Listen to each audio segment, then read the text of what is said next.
Veja aí, Gustavo, aceite aí, Gustavo, nosso camarada. Olá, tudo bem, Romero? Tudo bem, grande Gustavo. Tá me vendo? É porque eu não tô te vendo.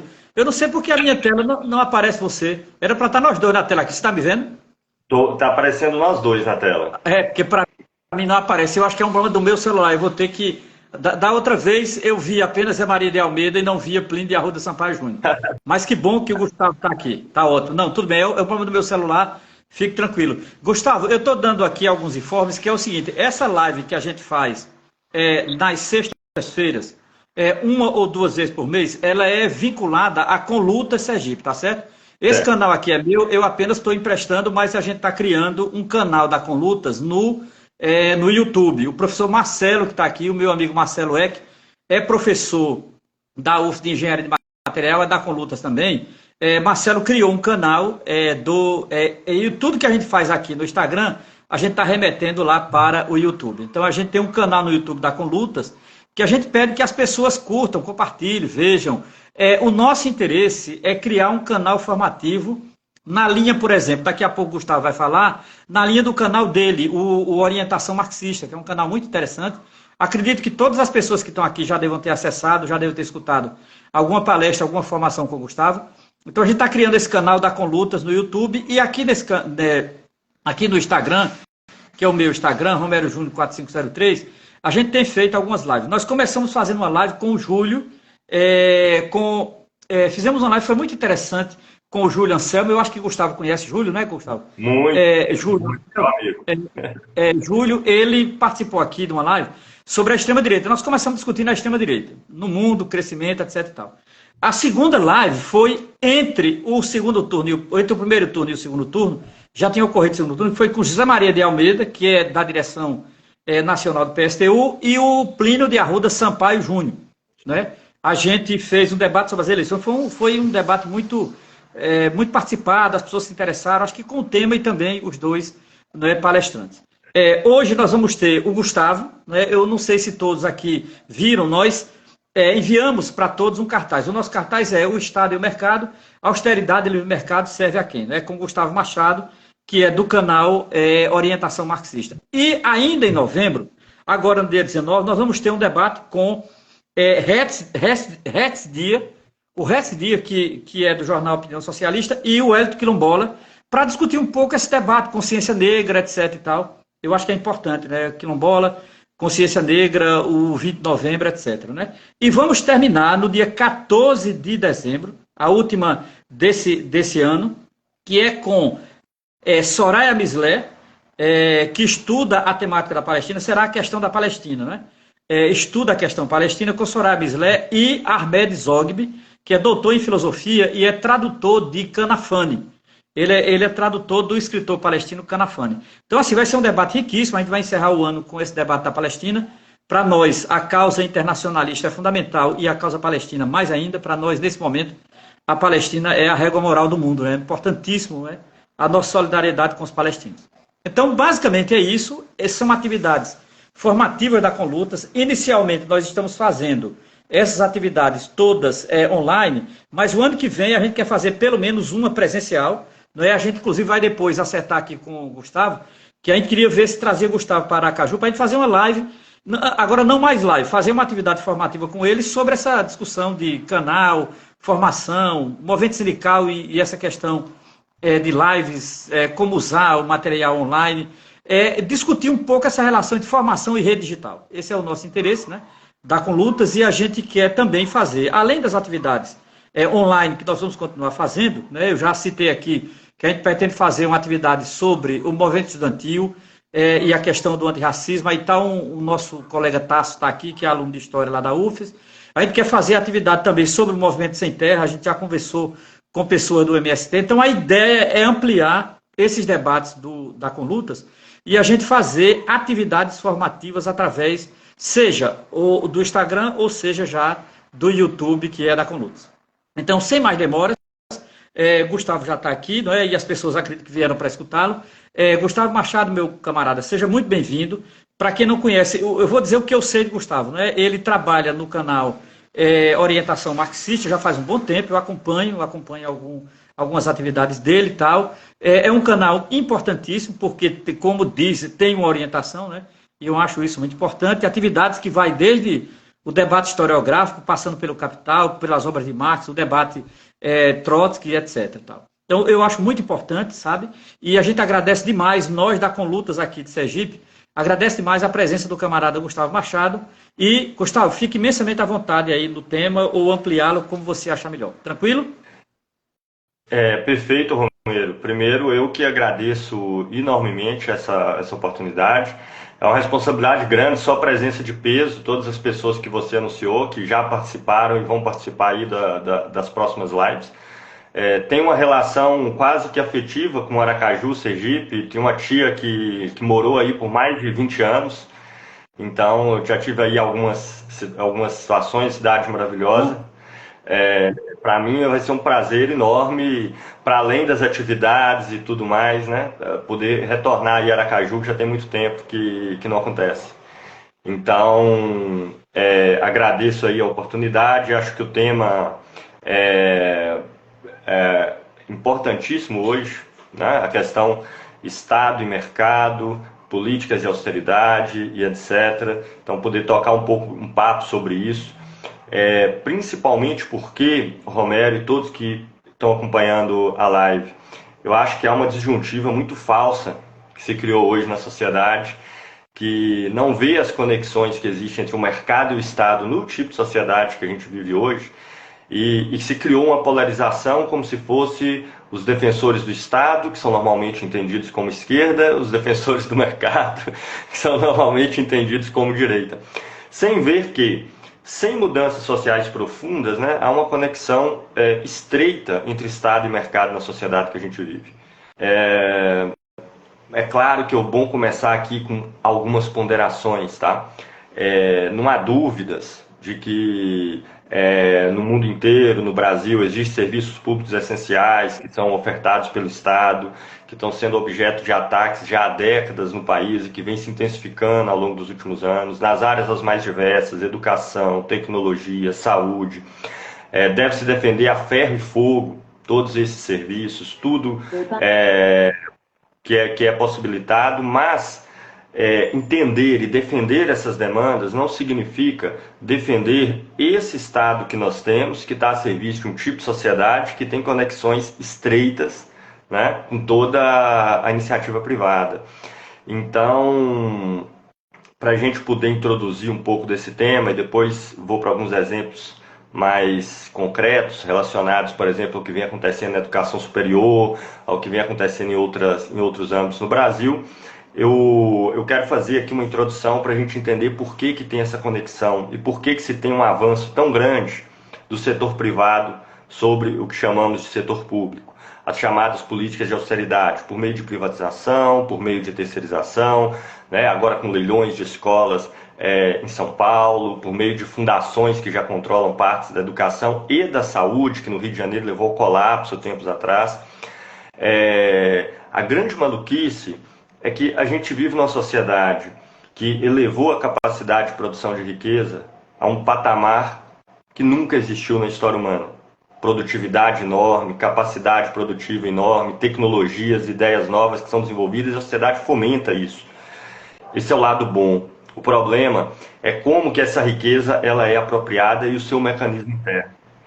Então, é um tipo de sociedade tão contraditório que ela, ao mesmo tempo que fomenta o crescimento ilimitado da riqueza, ela, para fazer isso, destrói as bases para que essa riqueza possa ser consumida, possa ser produzida de maneira racional, levando em conta as condições ambientais e etc. Porque não há nenhum tipo de planejamento a nível social, não há nenhum tipo de organização a nível social, topa tudo no interior do mercado, visando o lucro imediato. E para visar o lucro imediato, o lucro mais amplo possível, em meio à concorrência, as empresas têm que manter o mínimo de trabalhadores possíveis, porque quanto menos trabalhadores tiver, menor vai ser a massa salarial. Você arrocha os salários ao mínimo que você consegue dentro daquele patamar de qualificação. Só que tem um problema. São essas mesmas pessoas com emprego em queda, são essas mesmas pessoas com salário em queda que vão comprar essa riqueza que está sendo produzida pelas empresas capitalistas. Tá? Então, na medida que a massa, a capacidade de consumo do conjunto da população, ela se reduz pelo desemprego, pela informalidade, pelas condições de trabalho rebaixada, essas empresas não conseguem mais crescer. E elas precisam crescer para existir. O capitalismo ainda tem essa contradição muito maluca, porque no capitalismo não tem como tudo ficar igual. Se ficar igual, cai. Porque existe uma coisa que é o trabalho excedente, o lucro da empresa. Esse trabalho excedente é um excedente sobre tudo aquilo que foi produzido, em relação aos custos, com maquinário, ferramentas, insumos, serviços, etc. E o salário. Então você usa os custos para repor a produção no mesmo nível. E para onde vai o lucro? O lucro tem que servir para ampliar a produção. Se o lucro não amplia a produção, seja num setor ou seja em outro, a empresa pode retirar o dinheiro por meio de dividendos, colocar em outro lugar. O que acontece é que todo o dinheiro se desvaloriza. Por isso o fantasma da inflação que nós vivemos. E você não consegue colocar o capital em outros lugares, porque o capitalismo mina as capacidades de consumo da massa da população. E no Brasil, isso se dá de forma assim, muito acentuada, mas muito acentuada. Porque aqui é um país que nós chamamos de dominado, ou seja, grande parte das empresas de tecnologia com maior valor agregado são empresas estrangeiras, os excedentes migram para fora do país, o país nas exportações depende cada vez mais de produtos primários, um processo de recolonização que o país vive, cada vez mais agronegócio, mineração, Petrobras, tudo sendo produzido de forma predatória, intensa, descontrolada. Então, a cadeia de valor do Brasil no interior do mundo, ela vem se reduzindo ano após ano, porque a gente tem setores que cada vez com menos valor agregado. Então no Brasil isso fica ainda mais intenso. Para se ter uma ideia, eu trabalho no Instituto, né? Na verdade, YouTube eu me dedico nos tempos livres que eu consigo. Eu trabalho em um instituto que se chama ILAESE e nós já temos aí algum tempo desenvolvendo uma metodologia própria para análise da realidade social. Um aspecto que a gente sempre chama atenção nessa metodologia é que o índice de desemprego no Brasil normalmente ele é computado pelo IBGE e tudo mais em base a quem procurou emprego nas últimas 4 semanas. E não é uma massa de pessoas que estão realmente sem emprego, seja por que motivo for. Então, se nós considerarmos todas as pessoas que estão sem emprego, seja por qual for o motivo, nós temos mais de 50 milhões de pessoas no Brasil. Tá? Então, a gente faz a contabilidade, considerando aposentados, crianças, tirando tudo fora, são pessoas em idade para trabalhar e que não estão trabalhando, quase 50 milhões de pessoas. No trabalho informal no Brasil hoje, aproxima-se dos 40 milhões. Enquanto o trabalho formal é 45 milhões. Então, veja, nós temos 45 milhões de pessoas com trabalho formal, 90 milhões na informalidade ou sem emprego. A situação que o capitalismo brasileiro, nesse estado de desindustrialização relativa, de retrocesso no interior da divisão internacional do trabalho, redução da cadeia de valor interna, dependência cada vez maior de commodities, produz. Então, é uma situação bastante curiosa. Num cenário como esse, com salários em queda, com essa massa de pessoas por fora do mercado, em atividades informais, as empresas não conseguem expandir sua produção. Se nós analisarmos as empresas que atuam aqui no Brasil, todas elas estão estagnadas há muito tempo, alguns setores excepcionais. E o que se faz com o trabalho excedente? O que se faz com o lucro acumulado nas empresas? Tem várias saídas. Uma delas é colocar, já que não tem como ampliar a estrutura, e veja, ampliar a estrutura do país, produzir mais, não é simplesmente predar a natureza e sair. Até o contrário. Se você constrói, por exemplo, sistemas metroviários decentes, você pode depender menos de carro a combustão, que polui e que são sistemas caros, que a maioria das empresas não estão dispostas a investir, porque o retorno é no longuíssimo prazo. Você pode ter mais recursos para a transição energética do Brasil, dentre várias outras questões, né? Então, uma das saídas que o capital brasileiro encontra é entrar para dentro do Estado, seja para receber diretamente do Estado, seja para se apropriar daquilo que já existe, já que a gente não consegue ampliar nada, porque a capacidade de consumo da sociedade está limitada, então a gente se apropria das empresas de energia, das empresas de água, água e esgoto, das empresas que recebem royalties de mineração. Hoje quase toda essa estrutura brasileira já foi toda para a iniciativa privada. Ou seja, o excedente que eles ganham não é aplicado em nada de novo, é simplesmente para apropriar do que já existe, e pior, do que já existe, que foi construído com recursos públicos, pagos no Brasil, na sua maior parte, pela enorme maioria da população, porque os impostos no Brasil são predominantemente sobre os produtos, então paga quem consome, não imposto sobre o lucro, sobre a propriedade, enfim, dividendos, entre os mais baixos do mundo no Brasil, é quase nada.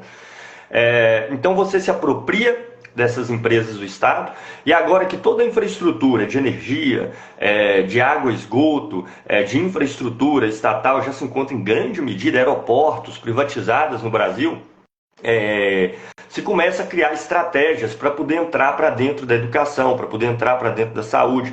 Mas na educação a massa da população do Brasil, no ensino básico, não tem como pagar, então como é que vai fazer? Não, olha que loucura. Não, entra a empresa privada e agora o Estado paga para a empresa privada, que vai receber uma fatia desses recursos públicos na forma de lucro. Na saúde ocorre por meio de OSCs, né, que servem para a administração da saúde, dentre várias outras formas. E não fosse o bastante, existe ainda no interior do Estado um mecanismo que possibilita a uma massa dos capitalistas brasileiros receberem a sua renda, a sua rentabilidade, a valorização do capital que eles têm, sem estar aplicado em lugar nenhum, que é por meio dos títulos da dívida pública, né? Que são recursos que são passados para o Estado, gastos, e que depois ficam rendendo juros durante anos, né? Essas taxas Selic, com algumas variações, como a gente vê corriqueiramente nos meios de comunicação. Atualmente a taxa Selic subiu para cima de 11%, né? E tem modalidades que considera a Selic mais a inflação. E o que acontece? O capital não fica aplicado em lugar nenhum, né? O Estado, ou seja, a sociedade inteira que financia o Estado, ela fica pagando para esses grupos de capitalistas, empresários brasileiros, uma parte aí dos excedentes, fica pagando por meio dos impostos, sem produzir absolutamente nada, sem estar aplicado em absolutamente nada, sem estar investido em absolutamente nada. Então, você tem a possibilidade de receber a iniciativa privada, receber os recursos estatais por meio de renda pura e simples, dívida pública, não vou aplicar em nenhum, coloco para o governo me pagar, o conjunto da população pagar, se apropriando das empresas, já que o meu capital não consegue se expandir, porque a capacidade de consumo da sociedade está cada vez mais reduzida. Então, você coloca nas empresas do Estado, ou então por mecanismos, nos municípios acontecem muito de terceirização pura e simples, né? Onde o grosso das atividades que outrora era feito pelos servidores públicos, agora são cada vez mais terceirizadas. A gente fez uma contabilidade também no ILAESE recente, baseado naqueles setores tipicamente terceirizados, embora a última lei da terceirização possibilitou a terceirização irrestrita no país, mas ainda continua tendo aqueles setores que são tipicamente atividades terceirizadas. E as atividades terceirizadas dentre os trabalhadores formais no Brasil hoje, elas já superam os 30%, é cerca de 1/3 da classe trabalhadora brasileira, né? E o setor público é um dos carros-chefes, não só, evidentemente, mas um dos carros-chefes desse processo. A terceirização tanto de mão de obra quanto de produtos e atividades, né? Que outrora era feito pelo serviço público. Veja, isso é o suprassumo da ineficiência, entende? Um capital que se valoriza, mas que não tem onde colocar esse valor e que precisa do Estado para que esse valor não perca a sua base, né? Para que esse valor continue existindo. Então, cada vez mais, a gente vive uma contradição, que é o seguinte: o mundo inteiro, que com cada país com suas peculiaridades, mas né, são países capitalistas no mundo inteiro, com mecanismos como esse, alguns lugares em estágios mais terminais, como é o caso do Brasil, ou pelo menos mais graves, né? Terminal seria a Argentina. Então, em todo o mundo, não há lugar nenhum que a carga tributária é reduzida. Inclusive aqueles países que têm governos que se consideram o suprassumo do liberalismo, do anarcocapitalismo e etc. Em lugar nenhum a carga tributária se reduz. Por exemplo, o Brasil, Bolsonaro assumiu a presidência com cerca de 32%, 33% do PIB de carga tributária, bastante alta, mas está na média mundial aí, até um pouco abaixo, tão alta que é na maioria dos lugares. e entregou com o mesmo patamar, 32%, 33%. Ora, mas se o governo fez tantos cortes, várias pessoas podem falar, se tem tantas políticas de austeridade, tantos cortes de gastos, então, como assim a carga tributária se manteve? Para onde foi esse recurso? A resposta é simples, meus amigos. Os recursos foram para as grandes empresas privadas, por meio da dívida pública, por meio da terceirização, por meio de atividades como as que eu ilustrei anteriormente. O Estado como braço e, sobretudo, das grandes. E quando eu falo iniciativa privada, eu não estou falando da padaria da esquina, da mercearia do bairro, você está entendendo? Estou falando de empresas gigantescas, né? Que oferecem esses serviços, vivem da renda estatal por meio dos títulos públicos, etc. Então, o que está em disputa não é, sobre nenhuma hipótese, mais ou menos Estado. O que está em disputa é para onde vai os recursos estatais, que são arrecadados pela massa da população e que são cada vez mais direcionados para a iniciativa privada por meio do Estado, por meio de todos esses mecanismos. E essa discussão, Romero, no Brasil, ela é absolutamente fundamental, porque aqui é um quadro bastante grave. E eu chamo até uma reflexão, nós elaboramos alguns materiais também do ILAESE a respeito, por exemplo, do ensino superior, e estamos tentando apontar assim, para algumas outras facetas do problema, que são pouco notadas, para a gente entender para o grau de barbárie que esse tipo de sociedade que a gente vive nos conduz a cada dia. Uma das razões, penso, por exemplo, né, quando assumiu o governo Bolsonaro, se cortou praticamente todas as bolsas de pesquisa, etc. Agora há uma tendência até de retroceder o peso do ensino superior no Brasil e etc. Agora, por que isso acontece? Um país que se descende cada vez mais na divisão internacional do trabalho, se desindustrializa cada vez mais. Veja que o país hoje, o Brasil, em meio a profundas transformações tecnológicas que estão acontecendo, que são chamadas aí de indústria 4.0, não importa o nome, mas de fato estão ocorrendo profundas transformações tecnológicas, elevando o grau de automação no interior das indústrias, a inteligência artificial começando a dar saltos e inclusive penetrar para dentro do trabalho que antes era de maior qualificação. Um país como o Brasil, que hoje é um exportador de matéria-prima, produtos de média tecnologia feitos aqui por indústrias estrangeiras para atender o mercado interno e produtos de alta tecnologia feitos no exterior e nós só compramos. Nós somos hoje consumidores de elevada tecnologia, mas muito pouco produtores de alta tecnologia. Numa situação como essa, com o Brasil ocupando esse papel no mundo, o papel do ensino de alta qualificação, com doutorado, com mestrado, com pesquisa, com desenvolvimento, né, se torna cada vez menor. Se torna cada vez menor. Não porque ele não seja em si importante, mas porque a estrutura decadente do país vai reduzindo o papel de todo tipo de trabalho de elevada qualificação. Por exemplo, quando nós pegamos as empresas privadas no Brasil que contratam pessoas com títulos de doutor ou de mestre, menos de 0,5%, os dois juntos no setor privado. Menos de 0,5%. Se nós pegarmos todos os empregos formais do Brasil do setor privado, quantidade de doutores e mestres empregados dá menos de 0,5%. Por quê? Porque é claro que há em algumas pontas produção de alta tecnologia no Brasil, tá? Isso aqui é uma análise geral. A gente sabe que tem tecnologias que só a Petrobras tem. O Brasil ainda detém a Embraer, que é uma indústria da aviação muito importante. Tem coisas muito interessantes que são feitas nos setores ligado a farmacêutico, químico, vacinas e etc. Mas, de um modo geral, nós somos cada vez menos produtores de tecnologia.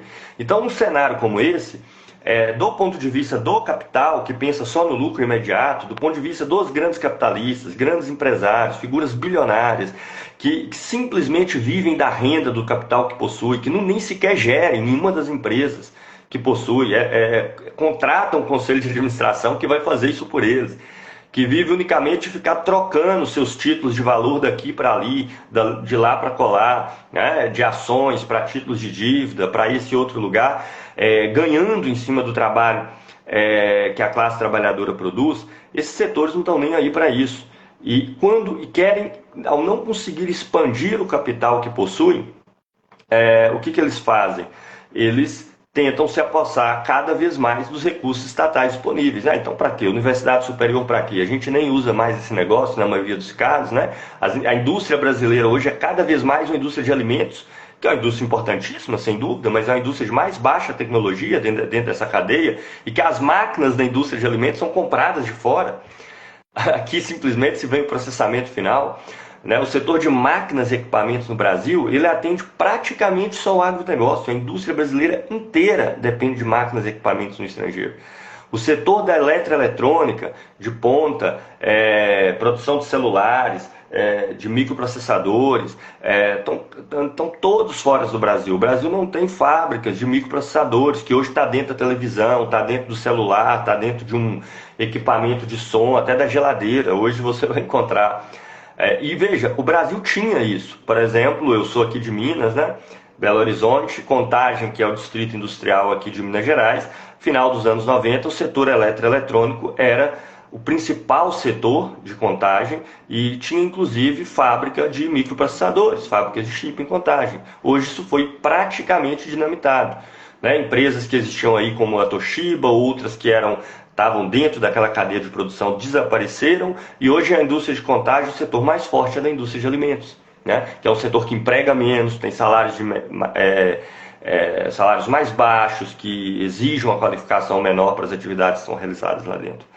Então, eu estou descrevendo esse quadro, meus caros, apenas para indicar o seguinte: não tem solução para o Brasil que não seja uma mudança profunda, estrutural no interior do país. Não é uma questão meramente de política pública no sentido de administração do Estado. Claro que existem políticas públicas que são piores e melhores, não estou negando sobre isso, e elas podem e devem ser discutidas. O problema é que dentro desse Estado, arraigado no interior dessa estrutura de sociedade, os espaços que existem são minúsculos. Pode-se direcionar um pouquinho mais para ali, um pouquinho mais para colar, mas não tem mudanças estruturais de fundo. Então é curioso, inclusive, que a maioria dos governos, a gente vê isso cada vez mais no mundo, no Brasil e no mundo, que assumem com discursos que em alguns aspectos parecem ser muito diferentes, quando administram de fato as diferenças são muito pequenas. E pior, todos terminam desmoralizados, porque não conseguem realizar absolutamente nada do que prometeram, pelos limites desse Estado arraigado estruturalmente dentro da estrutura capitalista e servindo ao capital e ao mercado privado. A gente acabou de ter nos Estados Unidos o retorno do Trump há apenas alguns dias. Acho que a apuração ainda nem está 100% concluída, mas o resultado já se concluiu. Veja que loucura, o Trump assumiu, terminou o governo com baixo índice de popularidade, ganhou o Biden, que nem era lá muito popular, em reação ao Trump, e termina agora no final do mandato do Biden, do outro partido, com baixíssimo nível de aprovação, com alto grau de desmoralização, e a candidata que representava a continuidade do seu mandato derrotada, e agora a volta do Trump. E pode ter certeza, nós vamos começar a ver o desgaste do Trump no próximo período, apesar de representar ameaças em diversos sentidos, que não convém aqui ainda analisar. E no Brasil nós estamos passando por processos similares, com a saída do Bolsonaro e agora o Lula com a popularidade cada vez mais decrescente, comprometido com essa estrutura toda tradicional, mantendo a autonomia do Banco Central, as grandes empresas capitalistas, a participação majoritariamente privada no interior de empresas decisivas no país, como é a Petrobras, dentre outras. Então essa disjuntiva, intervenção estatal versus livre mercado, ela, em grande medida, é falsa. Nesse sentido, dentro dessa estrutura de sociedade, mantendo a estrutura de sociedade capitalista, organizada as coisas são estruturadas para o meio do mercado, e nós servimos o mercado de maneira completamente absurda. Os espaços que existem para qualquer tipo de intervenção estatal, eles são mínimos e não conseguem reverter o drama estrutural a que conduz toda a estrutura de sociedade, guiada por essas grandes privadas, visando o lucro imediato e que minam as possibilidades de realização da própria riqueza que é produzida. Então, esses são alguns elementos que eu resolvi trazer aqui para esse debate. Eu sei que todos eles podem ser desdobrados em inúmeros outros aspectos, mas a minha intenção aqui foi tentar mostrar como tem uma conexão estreita que faz com que uma sociedade capitalista, marcada pelas empresas privadas, concorrência do mercado, exige cada vez mais, e isso vai se aprofundando na medida que o capitalismo se desenvolve, exige cada vez mais um Estado que intervenha, que atue no sentido da manutenção, no sentido de socorrer os capitais que não têm locais de investimento, fazendo com que o Estado seja cada vez mais um braço das grandes empresas capitalistas inteiramente associadas a ele. E com isso, os serviços mínimos que o Estado oferece em saúde, educação, moradia, transporte, vão ficando evidentemente para segundo plano.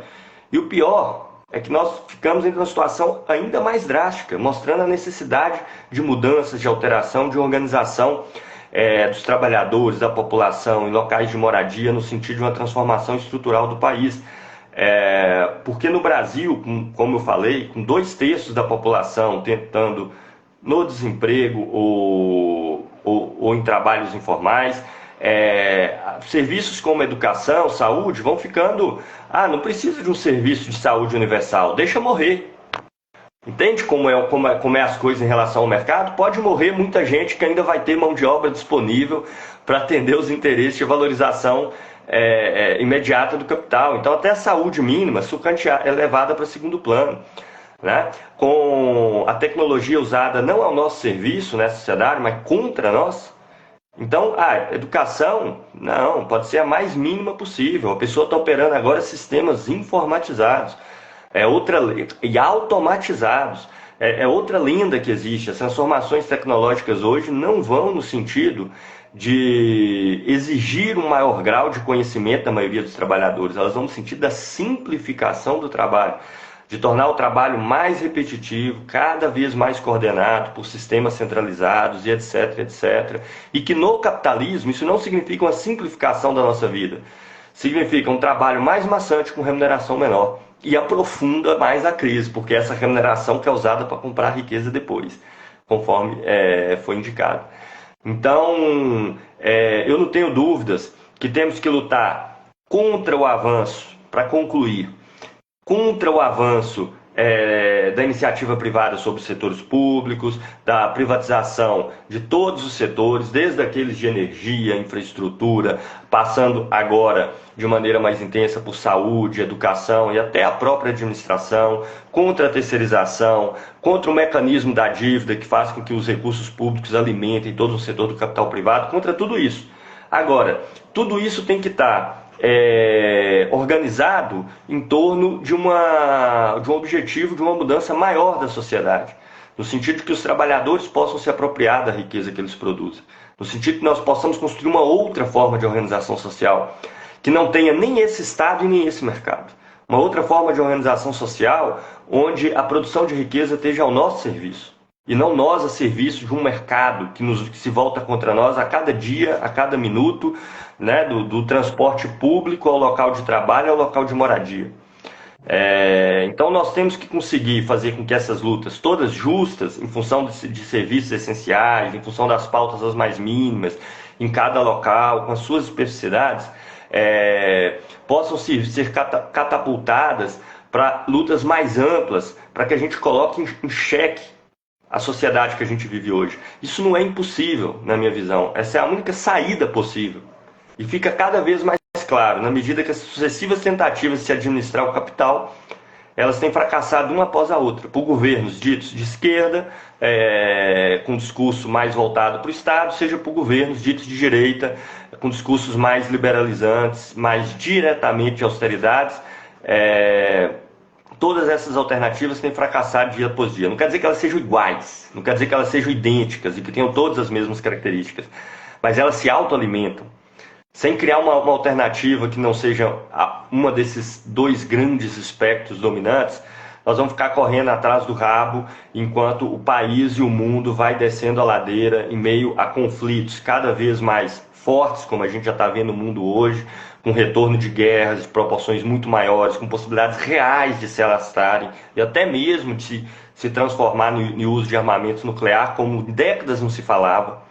né? É fundamental para que a gente possa organizar a capacidade humana para apropriar da riqueza de forma racional, levando em conta as condições naturais, levando em conta os limites naturais existentes em cada local, onde possamos produzir coisas de mais longo prazo, que atendam às nossas necessidades, que tenham menos impacto, dedicar até mais esforço a alternativas com menos impactos ambientais. Isso não é possível de fazer no capitalismo, isso não é possível de fazer com o mercado. E tampouco com o Estado capitalista, que não é o oposto do mercado, mas é exatamente o seu irmão siamês. É exatamente o seu outro lado necessário, a quem o mercado recorre a todo momento. Tá? Não existe essa sociedade de pequenos produtores supostamente livres, independentes no mercado indeterminado. O mercado leva a monopólio, concentração, empresas gigantescas que passam a determinar cada vez mais os rumos da sociedade e que nos últimos períodos tem conduzido, inclusive, não vou me aprofundar sobre o tema, apenas deixando a deixa, para saídas cada vez mais autoritárias. Saídas cada vez mais autoritárias, no sentido de fazer descer goela abaixo medidas as mais diversas, no sentido de ter maior controle social e até mesmo do desespero das alternativas capitalistas que cada vez contraditoriamente, com mais tecnologia, com mais potencialidade, criam menos possibilidade de produção de riqueza e maior possibilidade de conflitos, contradições sociais, e quem paga o pato é sempre a massa da população e a classe trabalhadora. Então, bem sinteticamente, mas não tão sintético assim, são esses elementos gerais que eu teria para colocar aí no começo. Massa, muito massa, Gustavo. Agradecemos demais. Temos aqui algumas perguntas. Eu acho isso muito importante a tua fala, eu acho que é fundamental. Está na linha. A gente vem discutindo isso, vem aprofundando um pouco como se dá essa formação nessas redes, né? A gente está tentando encontrar meio um meio termo para isso, né? Veja, uma questão, Gustavo, que eu gostaria de fazer, na verdade seria para o final, você já ir pensando aí, que é o seguinte: essa semana foi aniversário de Trotsky, não é isso? Eu acho que era importante a gente... Não é isso? Semana foi aniversário de Trotsky, não é isso? A gente... Acho que sim. Foi a semana foi aniversário de Trotsky. Eu queria lembrar, no final a gente lembra a importância do camarada Trotsky, eu acho, para a luta política, inclusive contemporânea. Mas antes disso, veja, nessa semana também, que também foi aniversário de Trotsky, nós tivemos todo um debate nas redes, né? Todo um debate sobre se Lula anunciaria ou não, juntamente com Haddad, Simone Tebet, etc., esse pacote fiscal, esse desdobramento do arcabouço fiscal, né? Isso causou um certo furor nas redes, debate acalorado, o pessoal do PT se defendendo, ministro ameaçando deixar o ministério, que é o caso do ministro do Trabalho, né, o Luiz Marinho, que foi da CUT e tal.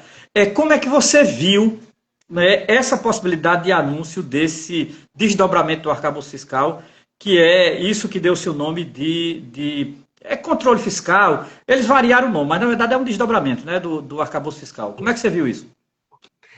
Excelente questão, Romero. Acho que ela ilustra muito bem um pouco do que eu falei antes, que vai apontando exatamente para esses limites do capitalismo.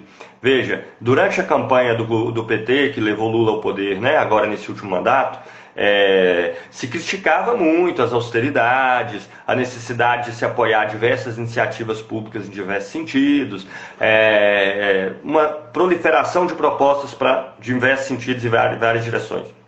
Muitas delas que eu poderia até achar legal, teríamos que ver. Agora, qual que é o problema? O PT se propõe a romper com alguma coisa no interior da sociedade que a gente vive. E veja, eu não vou, nem estou exigindo deles, tá, que pensem como eu. Tá? O PT, por exemplo, a maioria dos países do mundo, você tem taxações da grande propriedade, taxações da grande herança. Não é herança pequenininha do pessoa que vai...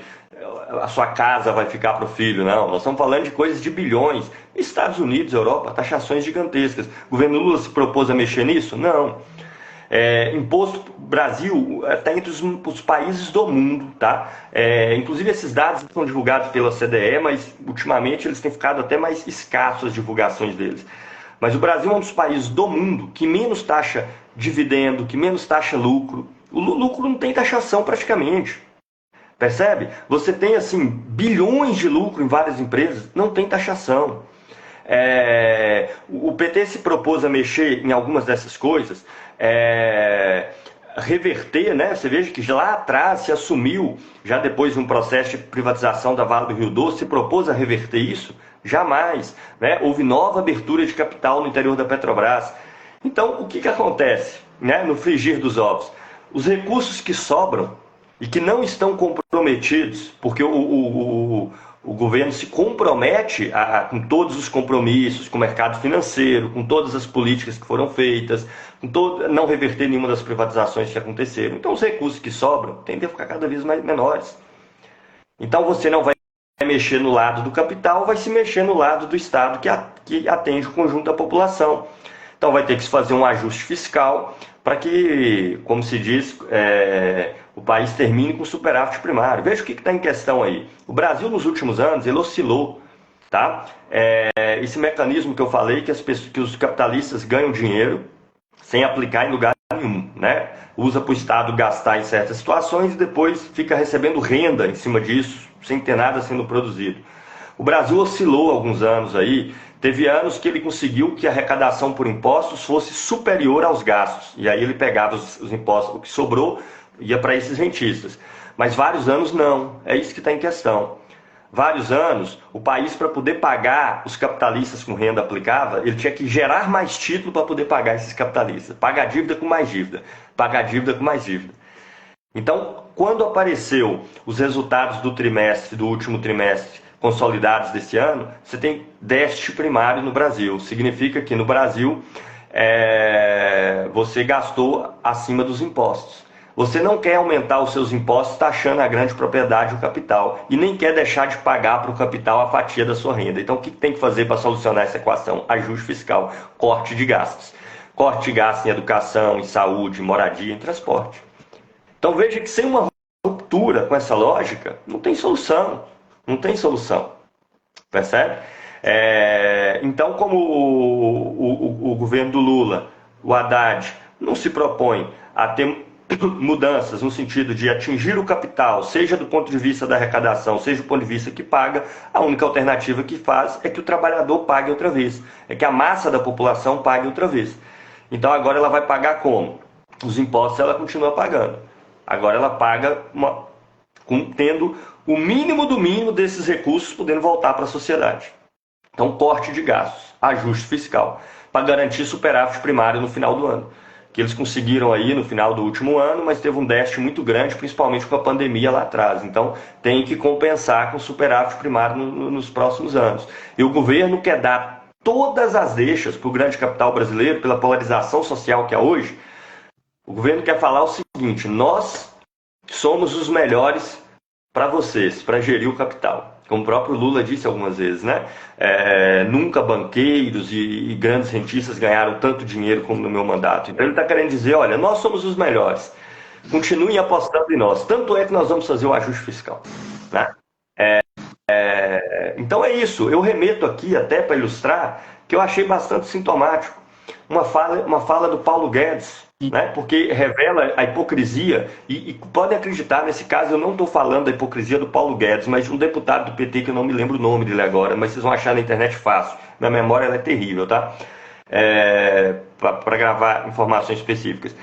Fez a pergunta do Paulo Guedes quando foi proposta a reforma da Previdência lá atrás, numa sabatina com a Câmara. Foi feita a pergunta para ele: por que você não taxa dividendos, né, para o Paulo Guedes?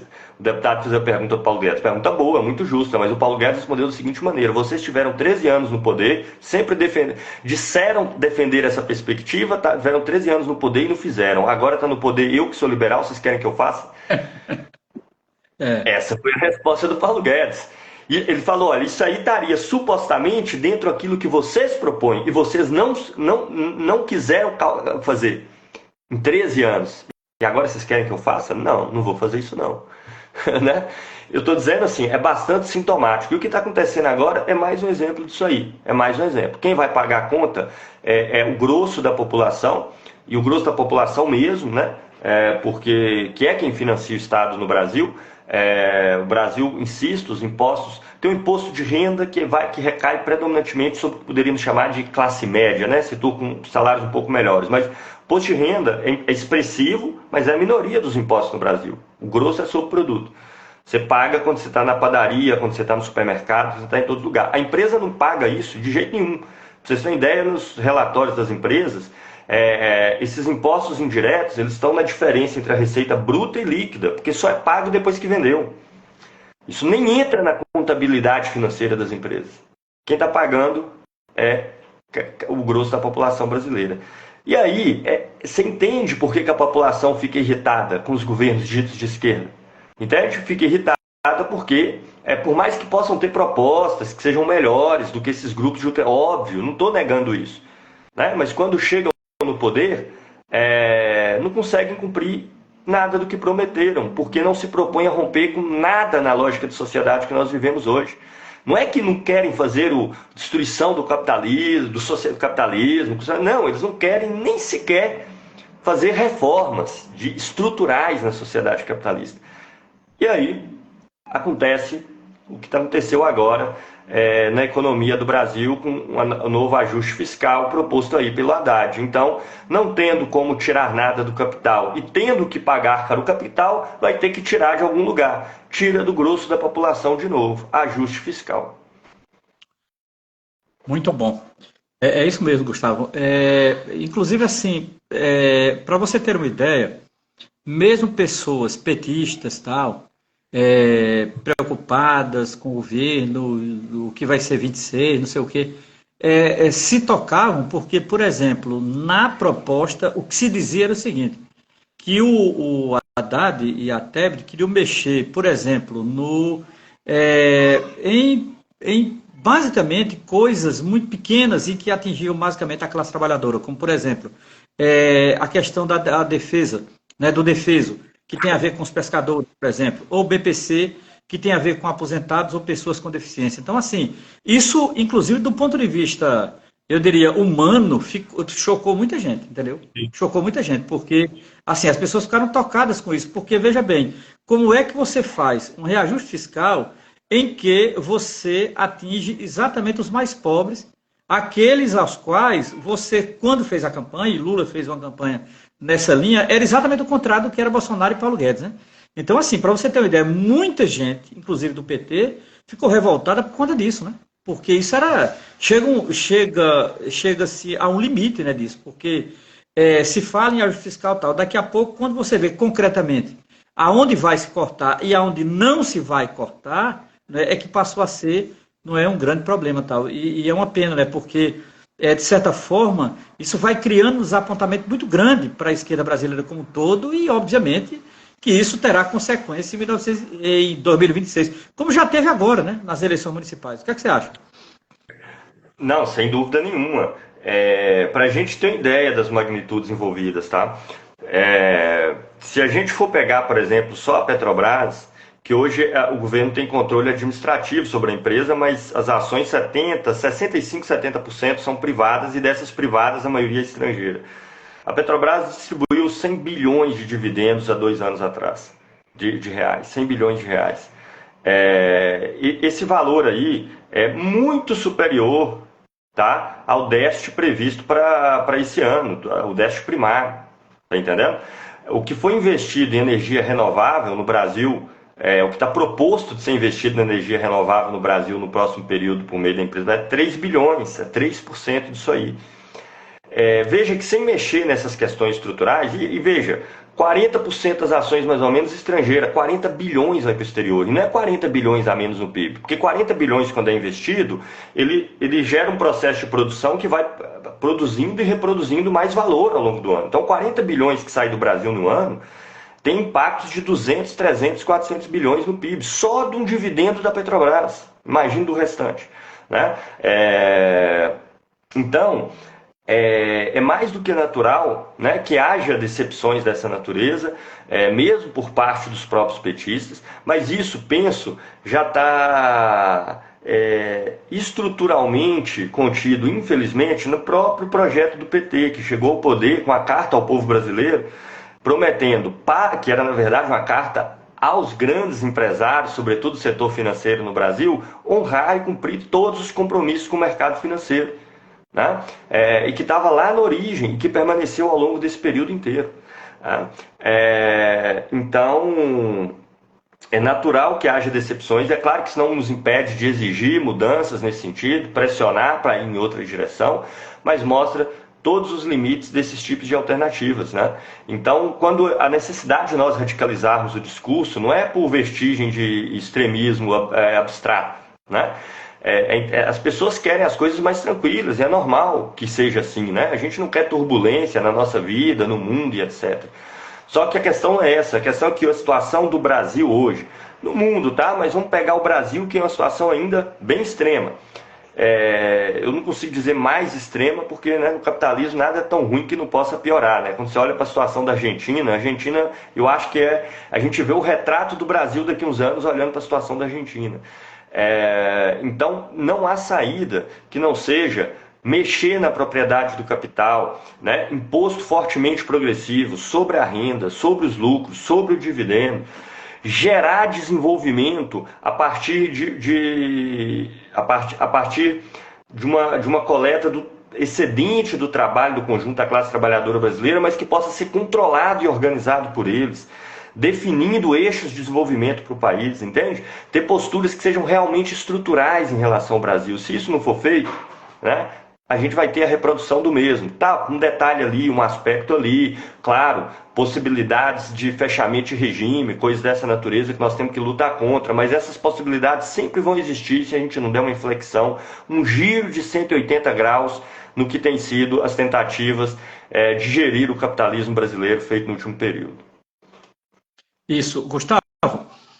A nossa live, de um modo geral, a gente fica entre uma hora e pouco, tal. A gente já está chegando no final. Eu queria, primeiramente, agradecer as pessoas aqui que falaram, pessoas que pediram para você dar um salve. Inclusive, acho que é um camarada nosso, lá de Jaguari, no Rio Grande do Sul. Eu não conheço a cidade, né? Eu estou citando aqui, porque nos bastidores a nossa companheira Hélida Nascimento está dando uma ajuda aqui, porque eu sozinho não dá para controlar. E Marcelo também tem ajudado, e a Ilson também, que é do Ilaese, né? A gente tem se ajudado aqui para organizar essas lives. Eu queria te fazer uma pergunta seguinte, que seria um comentário, sabe, Gustavo? Veja, você criou um canal chamado Orientação Marxista, né? Já deve ter algum tempo e tal. Nós estamos discutindo aqui esse debate que é a importância das redes digitais, por exemplo, para a formação da consciência e tal. Como é que tu criou esse canal? Qual a importância dele? Como é que você vê, digamos, ele na atualidade? Certo, Romero. É uma pergunta legal. A resposta, a parte ruim dessa pergunta é o seguinte, sabe? Eu acho que nas comunicações, a característica que elas têm hoje, não tem uma resposta pronta. Mas a indicação que eu podia dar é que eu faço esse apelo, inclusive para o movimento sindical, é que hoje as redes sociais, elas têm um apelo muito grande à questão da espontaneidade, da autenticidade. Ela não funciona muito bem quando a gente faz assim roteiros muito padronizados, entende? Jargões que são próprios a um determinado grupo social muito específico. Então a minha proposta do meu canal quando eu criei, e estou tentando dedicar mais tempo a ele, estou com esse projeto aí para o futuro. Até agora eu venho tocando muito pelos cocos, porque eu misturei umas 3 tarefas diferentes, que eu fiz pós-graduação, tinha uns trabalhos no ILAESE, dentre outras coisas. Mas eu sempre procurei fazer o seguinte, no meu caso, né? É um canal com perfil mais teórico mesmo, mais voltado para a formação, então é um canal com perfil menos amplo do que vários outros canais, mas eu sempre procuro fazer os meus vídeos, fazer os meus materiais, como se a pessoa tivesse me questionado e eu estivesse conversando com ela na minha frente. É esse o esforço que eu faço, entende? Fazer com que o fluxo de voz, a maneira como é levado, como é falado, seja mais espontânea possível, como se eu estivesse conversando com alguém, e eu acho que as redes sociais têm muito disso. Então, não é tanto pegar um canal X para copiar, porque as pessoas vão ter características específicas, né? Então tem que respeitar as características específicas da pessoa, e funciona exatamente assim. Por exemplo, eu não me meto a ficar fazendo piada no meu canal, porque as minhas piadas nem a minha mãe ria, entendeu?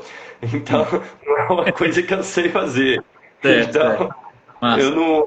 Mas porque não é minha característica, tá entendendo? Não é porque não se pode fazer, se for a característica da pessoa. E tem várias coisas que podem ser feitas, entende? Não precisa ser necessariamente um canal com perfil, ou uma utilização de uma rede com perfil teórico, como é o meu. Eu fiz um perfil mais teórico porque é o meu perfil, né? São temas que eu já me dedico há mais tempo, que eu consigo falar com mais naturalidade.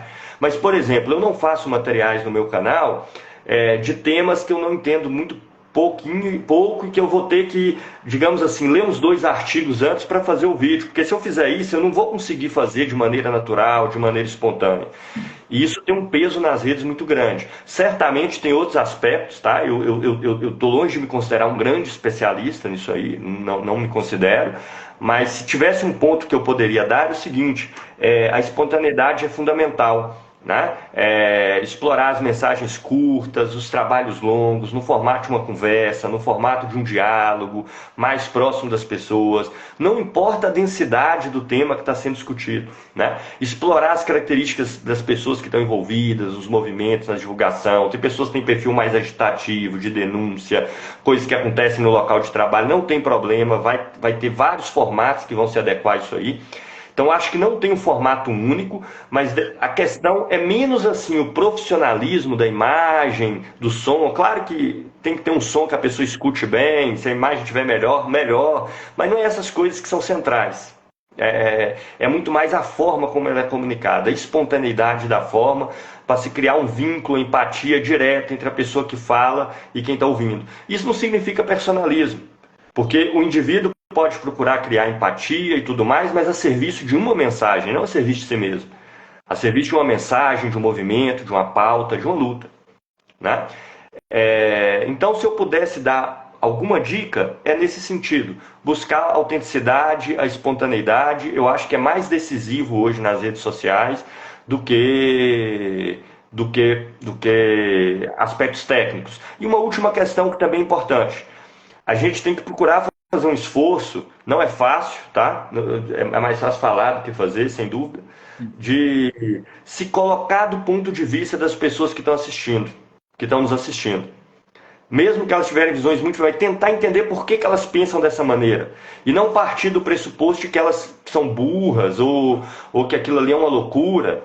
Tentar partir de onde ela está para conseguir dialogar. Não quer dizer que a gente vai capitular, vai dizer coisas que a gente não pensa, não é isso. Mas que a gente possa conseguir se comunicar. Como eu faço com as pessoas que pensam dessa forma? Isso é muito importante no Brasil hoje, onde ideias de direita, liberais abstratos ganham muito peso. A gente conseguir entender por que isso faz sentido na cabeça dessas pessoas, para que a gente possa conseguir dialogar com elas. Então, seriam esses aspectos aí que eu poderia contribuir de alguma forma. Muito mais. Olha, Gustavo, veja bem, basicamente você colocou um programa para a gente fazer uma boa formação aqui em Aracaju, possivelmente em janeiro, presencial. A gente pode até fazer híbrido, mas garantir a sua presença aqui. Por quê? Veja bem, nós estamos pensando, por exemplo, enquanto movimento sindical, enquanto movimento popular, enquanto movimento social, enquanto movimento estudantil, enquanto classe trabalhadora que quer se informar, eu acho que esses temas que você colocou são fundamentais, não é? Porque, veja, eu acompanho alguns canais, me interessa, eu faço uma pesquisa que tem a ver com rede digital, mas não tem a ver exatamente com o tema que a gente está trabalhando aqui. Eu tenho uma pesquisa sobre a extrema-direita católica nas redes digitais, sabe? E aí o seguinte, inevitavelmente, eu procurei, antes de entrar propriamente no meu objeto, conhecer um pouco essas redes, porque eu não conhecia também. Um pouco a história da internet, um pouco o que é plataforma, como utilizar, quem utiliza a plataforma. Inclusive, eu tive que estudar figuras de direita, como Olavo de Carvalho, só para você ter uma ideia. E eu percebi que isso tem uma importância muito grande, porque, veja bem, cara, não é o seu caso, acho que não é o meu também, acredito que não seja o seu, mas tem gente ganhando até dinheiro com isso. Você tem grupos de extrema-direita que os caras estão ganhando dinheiro a rodo com esse tipo de coisa, né? Então, assim, agora, a pergunta é por que não a classe trabalhadora e suas organizações não se beneficiar disso, né? Então, assim, vou dar um exemplo. O seu canal, Orientação Marxista, é um canal que o nome já diz tudo, ninguém vai entrar nele imaginando outra coisa. Orientação Marxista, não tem orientação, esse canal tem orientação, esse canal tem classe, tem posição tal. E tá lá, você às vezes discute o Capital, às vezes discute um livro de Marx, discute um tema vinculado à história econômica e tal, e de certa forma cumpre uma função formativa, como algumas pessoas aqui estão falando, eu acompanho o canal do Gustavo, é importante, etc. Então, assim, isso para nós é muito importante. Nós aqui de Sergipe estamos com um grupo pensando isso, tentando estudar um pouco mais, aprofundar um pouco mais, ajudar um pouco mais a classe trabalhadora, entendeu? Pegando, por exemplo, os dados do próprio Laes, que é o instituto que você faz parte, não é? E também acompanhando as redes digitais. Agora, a gente está precisando, como ele disse, fazer uma formação mais presencial, né? para animar aqui os camaradas da Conlutas e a gente passar, quem sabe, uma noite de sexta, um sábado, um dia inteiro, aprofundando essa temática, rede digital, rede social, classe trabalhadora, luta social, etc. No fundo, a importância dessas redes digitais para, não é, as lutas da classe trabalhadora. Entendeu? O que é que você acha disso? Perfeito, perfeito. Me prontifico para poder colaborar da medida que for possível. Acho que é absolutamente necessário. Já me coloco à disposição para estar aí presencialmente. Acho que tem que ser feito. Temos que ver os canais, as redes sociais das pessoas que fazem sucesso, mesmo os da direita. É claro que tem coisas da direita que é mais fácil de fazer do que quando você tem que explicar, né, uma série de coisas, mas é indiscutível que eles saíram na frente nisso aí. É indiscutível que eles saíram na frente, né? Então, a gente tem que, tecnicamente, não é o discurso, tecnicamente, a gente tem que aprender com quem sabe fazer. Quem sabe fazer, não tem que ter preconceito nenhum sobre isso, né? Então, a gente tem que ver esses vídeos. No passado, acho que eu devo estar entre as pessoas da esquerda que mais assistiu os vídeos do Olavo de Carvalho, porque achava que aquilo ali tinha chance de pegar no Brasil. Eu também. Mas, eu não só vi vídeo dele, eu li livro dele, inclusive. sim. Tive que fazer esse esforço todo por conta da minha pesquisa. Inclusive, ali eu percebi algumas coisas de como usar as redes sociais, tá? Não uma cópia ou nada nesse sentido, mas eu percebi algumas características que eram centrais nas redes sociais, né? Como tem coisas que ele usa que eu jamais usaria, porque eu acho que tem a ver com a estratégia de retórica própria, que é incompatível com o discurso de quem quer libertar a classe trabalhadora. Mas o aspecto da espontaneidade, de criar uma empatia, um vínculo próximo da linguagem, eu tirei muita coisa dali, né? Então a gente não precisa ter pudor nenhum de fazer isso não, né? Temos que, e claro, e também vamos aprender fazendo, né? Não podemos esperar também que agora a gente está no estado perfeito, não. Né? Às vezes eu vejo lá os primeiros vídeos do meu canal e falo, caramba, nossa, mas como tá artificial, né? Depois acho que melhorou um pouquinho. Então a gente também tem que fazer para aprender, né? As redes têm vantagens, eu não sou desses caras que ficam demonizando. No capitalismo tudo é controlado pelo capital, então o fato de que as redes são controladas pelo capital, bem, por favor, que esperávamos o quê? Mas ela tem possibilidade, né? A possibilidade, por exemplo, os comentários, né? Eu tenho dificuldade de responder e-mail, ver mensagem de WhatsApp, mas os vídeos que eu posto, eu vou lá ver os comentários, ver o que as pessoas estão falando, como elas receberam aquilo ali, o que deu para entender, o que não deu, quais são as diferenças, né? Então é importante, eu acho que esse tipo de interação é interessante e pode nos auxiliar a aprender a usar melhor aí as redes ao longo do tempo. Tranquilo. Veja, Gustavo, então assim, olha, as pessoas que estão aqui nos acompanhando já saibam, né? Quem estiver aqui em Aracaju, Sergipe, e quem quiser vir, será bem recebido.